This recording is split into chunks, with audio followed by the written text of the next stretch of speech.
They've stopped paying you to care. And I always say, you don't pay me for the work, you pay for my attention and what I care about in the moment.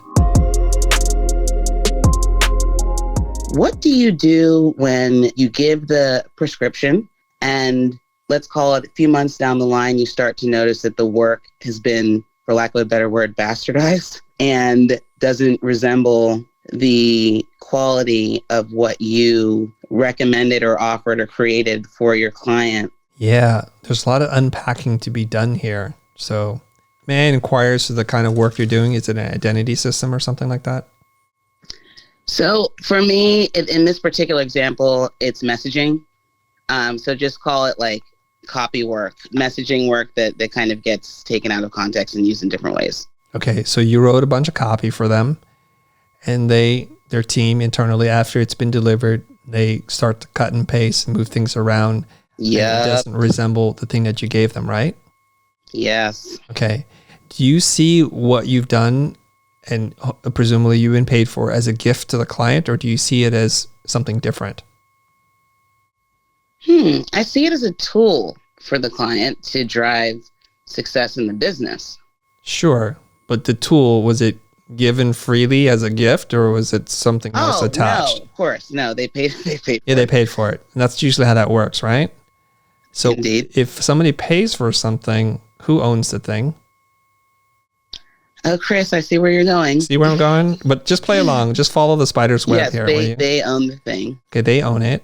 And theoretically, and if you give somebody something, you should then have no more attachment or expectation, right?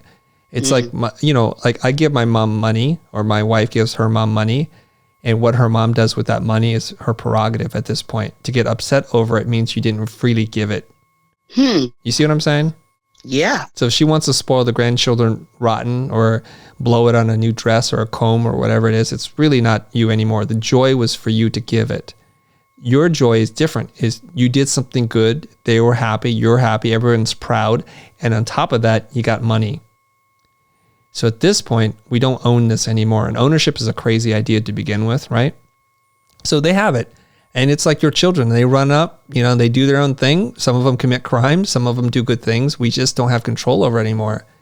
And now I know that you have your professional standards, but we just can't live in that world anymore. First of all, they've stopped paying you to care. And I always say, you don't pay me for the work. You pay for my attention and what I care about in the moment. And so we got to just move on. It's not healthy for you.